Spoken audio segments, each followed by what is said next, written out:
ठळक घडामोडी. बालनाट्य स्पर्धेत ठाण्याच्या सिंघानी या शाळेचा राज्यात डंका.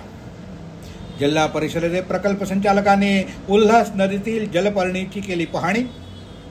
CPR म्हणजेच कार्डिओ पल्मनरी रिसुटेशन अर्थात जीवनसंजीवनी देऊन परिस्थिती नियंत्रणात आणण्याचं प्रात्यक्षिकासह प्रशिक्षण देणारी कार्यशाळा. आम्हाला फेसबुक आणि यूट्यूब चॅनलवर फॉलो करायला मात्र विसरू नका. तर पाहूया ठळक घडामोडी विस्तृतपणे, पण काही क्षणातच. आपण पाहत आहात श्री स्थानक वाहिनी, ठाणे जिल्ह्याचं मुख्य व्यासपीठ. ठाणे वार्ता पहा श्री स्थानक वाहिनीवर. आता सकाळी 9:15 पासून रात्री 9:15 पर्यंत ठाणे वार्ता, ठाण्यातील पहिलं दृकश्राव्य माध्यम. ठाणे वार्ता आणि श्री स्थानक वाहिनीचं लाईव्ह स्ट्रीमिंग.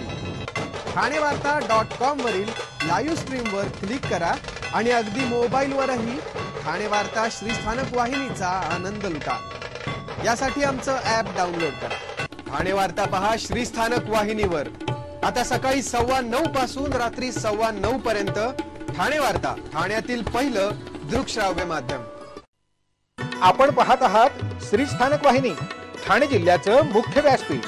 महाराष्ट्र राज्य बालनाट्य स्पर्धेत ठाण्यातील सिंघानी या शाळेनं अव्वल क्रमांक पटकावला आहे. लहान मुलांची बाप गोष्ट हे बालनाट्य शाळेनं सादर केलं. या बालनाट्य स्पर्धेत सिंघानी या शाळेनं प्रथम क्रमांक पटकावून राज्यात आपला डंका वाजवला. उद्या डॉक्टर काशीनाथ घाणेकर नाट्यगृहात एका विशेष प्रयोगाचं आयोजन करण्यात आलंय. लहान मुलांच्या कलागुणांना वाव देण्यासाठी तसंच आपली कला उचित व्यासपीठावरून लोकांपर्यंत पोहोचवण्यासाठी सांस्कृतिक कार्य संचालनालय राज्य बालनाट्य स्पर्धा दरवर्षी आयोजित करीत असते. यंदा सांस्कृतिक कार्य संचालनालय आयोजित 21वी महाराष्ट्र राज्य बालनाट्य स्पर्धा 2024-2025 ची अंतिम फेरी रत्नागिरी इथं स्वातंत्र्यवीर सावरकर नाट्यगृहात पार पडली. अंतिम फेरी महाराष्ट्रातल्या विविध केंद्रातून एकूण 32 बालनाट्य दिनांक 12 फेब्रुवारी ते 18 फेब्रुवारी दरम्यान सादर करण्यात आली. सदरच्या स्पर्धेत श्रीमती सुलोचना देवी सिंघानिया स्कूल ठाणे या संस्थेच्या संदीप प्रभू गचांडे लिखित आणि वैभव शीतल सुरेश उबाळे दिग्दर्शित लहान मुलांची बाप गोष्ट या बालनाट्याला सर्वोत्कृष्ट बालनाट्य म्हणून प्रथम क्रमांकाचं पारितोषिक जाहीर करण्यात आलं आहे.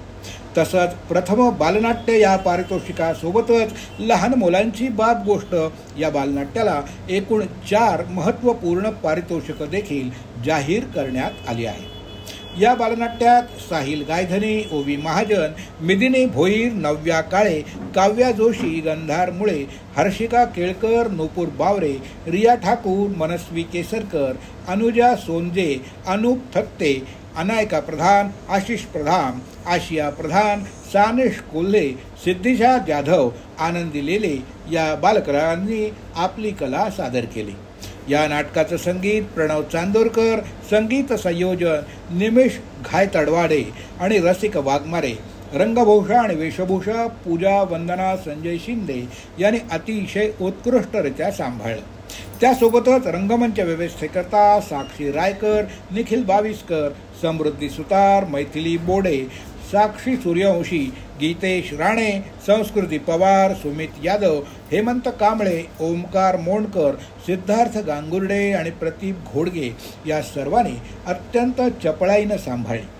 या संपूर्ण बालनाट्याचं धनुष्यबाण पेलणारे मुख्य आधारस्तंभ म्हणजे श्रीमती सुलोचना देवी सिंघानिया शाळेच्या प्राथमिक विभाग प्रमुख डॉक्टर दीप्ती जोशी आणि श्रेया क्षीरसागर आणि वेशभूषाकार पूजा संजय शिंदे असं दिग्दर्शक वैभव उबाळे यांनी सांगितलं. या संपूर्ण टीमचं अभिनंदन करण्यासाठी श्रीमती सुलोचना देवी सिंघानिया स्कूल ठाण्यामध्ये एक विशेष प्रयोग आयोजित केला आहे.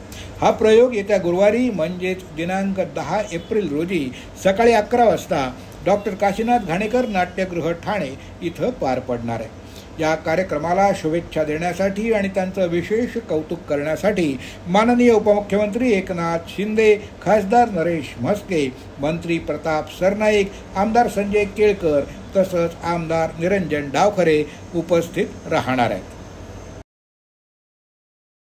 उल्हास नदीतील जलपर्णीचा वापर करून महिला बचत गटामार्फत भेटवस्तू तयार करण्याच्या उद्देशानं जलपर्णी व्यवस्थापन करण्याच्या उद्देशानं जिल्हा ग्रामीण विकास यंत्रणा प्रकल्प संचालक छायादेवी शिसोदे यांच्या प्रमुख उपस्थितीत तर अध्यक्ष अजय बहुउद्देशीय संस्थेच्या व्यवस्थापक स्वाती धोटकर यांच्या मार्गदर्शनाखाली म्हारळ, कांबा, वरप इथं जलपर्णीची पाहणी करण्यात आली।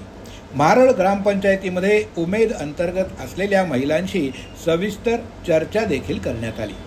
मुख्य कार्यकारी अधिकारी रोहन घुगे यांच्या विशेष मार्गदर्शनानं उल्हास नदीतील जलपर्णीपासून विविध भेटवस्तू महिला बचत गटामार्फत तयार करण्याचं नियोजन सुरू आहे।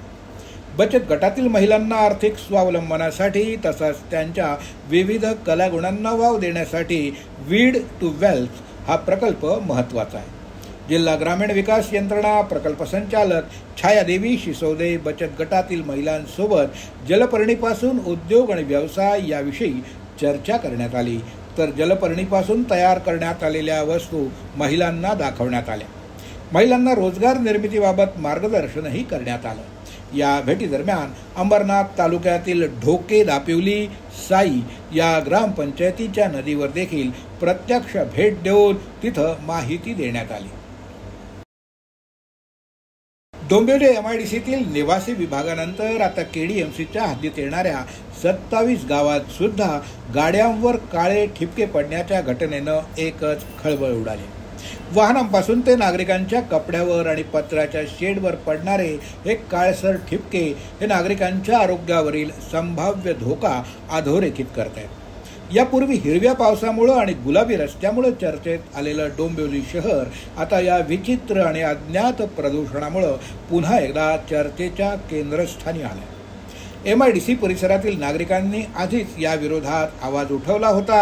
आता हा प्रकार 27 गावामध्ये दिसू लागल्यानं ग्रामस्थ संतप्त झाले आहेत। याचा थेट परिणाम स्थानिक नागरिकांच्या वाहनांवर, राहणीमानावर आणि आरोग्यावर देखील होतोय।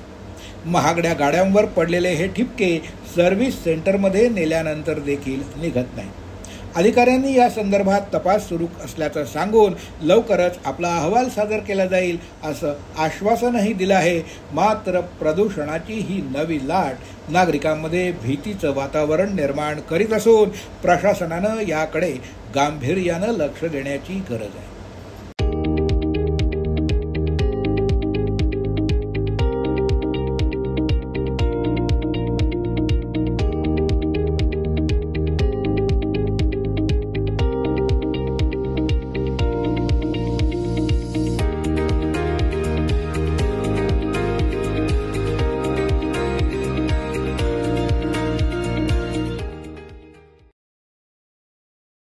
जागतिक आरोग्य दिनाच्या निमित्तानं मोबाईल मेडिकल युनिट MMU या कार्यक्रमाअंतर्गत उत्तम कामगिरी करणारा जिल्हा म्हणून आरोग्यमंत्री प्रकाश आंबेडकर, नामदार राम शिंदे तसंच डॉक्टर निपुण विनायक आणि वीरेंद्र सिंग, आयुक्त आरोग्य सेवा तथा अभियान संचालक राष्ट्रीय आरोग्य अभियान अमगोथू श्रीरंगा नायक यांच्या हस्ते ठाणे जिल्ह्याला प्रथम पारितोषिक देऊन गौरवण्यात आलं। यावेळी सन्मान स्वीकारताना जिल्हा आरोग्य अधिकारी डॉक्टर गंगाधर परगे, जिल्हा माता आणि बालसंगोपन अधिकारी डॉक्टर स्वाती शिंदे, जिल्हा कार्यक्रम व्यवस्थापक डॉक्टर अमोल बांगे तसंच मोबाईल मेडिकल युनिटचे अधिकारी आणि कर्मचारी यावेळी उपस्थित होते। जिल्हा परिषदेचे मुख्य कार्यकारी अधिकारी रोहन घुगे यांच्या विशेष मार्गदर्शनाखाली निश्चित केलेल्या गावांना भेटी, तपासणी केलेल्या रुग्णांची संख्या, केलेल्या तपासण्या, असंसर्गिक आजारांसाठी केलेलं स्क्रीनिंग, गरोदर मातांची तपासणी इत्यादी कामं उत्कृष्ट रीतीनं केल्याबद्दल सर्वांना सन्मानित करण्यात आलं आहे। ठाणे जिल्ह्यात उत्तम कामगिरी केल्याबद्दल मोबाईल मेडिकल युनिटच्या सर्व अधिकारी आणि कर्मचाऱ्यांचं सर्वत्र अभिनंदन आणि कौतुक करण्यात येत आहे। आपत्कालीन परिस्थितीत जर एखाद्याचा जीव वाचवायची वेळ आली तर सर्वप्रथम त्या व्यक्तीला CPR म्हणजेच कार्डिओपल्मनरी रिसुसिटेशन अर्थात जीवन संजीवनी देऊन परिस्थिती नियंत्रणात आणण्याचं प्रात्यक्षिकासह प्रशिक्षण देणारी कार्यशाळा महानगरपालिकेत आयोजित करण्यात आली होती। महापालिका आयुक्त सौरभ राव यांनी देखील CPR कशा पद्धतीनं करावं याचं प्रात्यक्षिकाद्वारे प्रशिक्षण घेतलं आणि अशा प्रकारचं महत्त्वपूर्ण प्रशिक्षण आयोजित केल्याबद्दल आरोग्य विभागाचं कौतुकही केलं. या प्रशिक्षणाचं आयोजन इंडियन सोसायटी ऑफ ॲनेस्थेसिओलॉजिस्ट आणि डॉक्टर राजन जोशी यांच्या वतीनं करण्यात आलं. यावेळी डॉक्टर श्वेता पाटील, डॉक्टर विलाल हरिया हे देखील उपस्थित होते. डॉक्टर राजन जोशी मार्गदर्शन करताना म्हणाले की CPR अर्थात जीवनसंजीवनी देण्यासाठी स्वतः डॉक्टर असण्याची गरज नाही. आपत्कालीन परिस्थितीत व्यक्तीचा जीव वाचवणं महत्त्वाचं असतं. त्यामुळं प्रत्येक व्यक्तीला CPR कसा द्यावा हे माहीत असणं अतिशय गरजेचं आहे. CPR म्हणजेच हृदय थांबलं किंवा श्वास बंद झाल्यावर जीवन वाचवण्यासाठी दिला जाणारा एक महत्त्वपूर्ण उपचार. यात छातीवर दाब देणं आणि श्वास देणं याचा समावेश असल्याचं डॉक्टर जोशी यांनी यावेळी नमूद केलं. एखादा व्यक्ती रस्त्यात किंवा कार्यालयात बेशुद्ध पडला तर सर्वप्रथम त्याला सुरक्षित ठिकाणी हलवावं. CPR देताना रुग्ण जागा आहे का हे तपासावं. रुग्णाच्या छातीच्या मध्यभागी दोन्ही हात ठेवून त्यावर जोरात दाब द्यावा. तो रुग्ण शुद्धीवर येईपर्यंत किंवा डॉक्टर येईपर्यंत CPR करत राहावं. CPR करताना जर रुग्णानं प्रतिसाद दिला नाही तर तात्काळ 108 या क्रमांकावर संपर्क साधून रुग्णवाहिकेच्या माध्यमातून रुग्णाला रुग्णालयात उपचारासाठी त्वरित दाखल करावं. CPR मुळे एखाद्या व्यक्तीचं जीवन वाचू शकतं. त्यामुळं CPR कसा द्यावा याचं प्रशिक्षण सर्वांनीच घेणं आवश्यक असल्याचं डॉक्टर जोशी यांनी नमूद केलं. यावेळी त्यांनी CPR देण्यासाठी तयार करून आणलेल्या मानवी प्रतिकृतीच्या माध्यमातून प्रात्यक्षिकही करून दाखवलं. आयुक्त सौरभ राव यांनी देखील CPR पद्धत कशी वापरावी याचं प्रशिक्षण घेतलं. तसंच कार्यशाळेला उपस्थित असलेल्या सर्वांकडून हे प्रात्यक्षिक करून घेण्यात आलं. अहो, आपण आपलं घर स्वच्छ, सुंदर, नेटनेटकं ठेवतो ना, मग आपण आपल्या शहराच्या बाबतीत उदासीन का? आपलं शहर स्वच्छ, सुंदर आणि नेटनेटकं ठेवणं ही आपली जबाबदारी आहे, हो ना? मग उचला फोन आणि विना परवाना होर्डिंग्स, बॅनर्स कुठे दिसले तर 1800-222-108 या टोल फ्री क्रमांकावर कळवा किंवा 750-6946-155 या भ्रमणध्वनीद्वारे आपली तक्रार नोंदवा किंवा महापालिकेने तयार केलेल्या स्टार ग्रेड ॲप्लिकेशनद्वारे आपली तक्रार नोंदवा. त्याची दखल त्वरित घेतली जाईल. लक्षात घ्या, आपला छोटासा सहभाग आपलं शहर स्वच्छ, सुंदर आणि नेटनेटकं बनवू शकतो. जसं आपलं घर तसं आपलं ठाणे शहर. आपण आपले कार्यक्रम किंवा बातम्या आम्हाला ठाणेवार्ता@gmail.com या ईमेलवर कळवू शकता. ठळक घडामोडी शेवटी पुन्हा एकदा. बालनाट्य स्पर्धेत ठाण्याच्या सिंघानी या शाळेचा राज्यात डंका. जिल्हा परिषदेचे प्रकल्प संचालकांनी उल्हास नदीतील जलपर्णीची केली पाहणी. CPR म्हणजेच कार्डिओपल्मोनरी रिसोसिएटेशन अर्थात जीवन संजीवनी देऊन परिस्थिती नियंत्रणात आणण्याचं प्रात्यक्षिकासह प्रशिक्षण देणारी कार्यशाळा. या होत्या ठाणे वार्ता. आपली एखादी बातमी बघायची राहून गेली असेल तर आपण आमच्या ठाणेवार्ता.in या संकेतस्थळाला किंवा आमच्या फेसबुक पेज तसंच YouTube चॅनलला अवश्य भेट द्या. तर मग पुन्हा भेटूया पुढल्या बातमीपत्रात फक्त श्री स्थानक वाहिनीवर. धन्यवाद.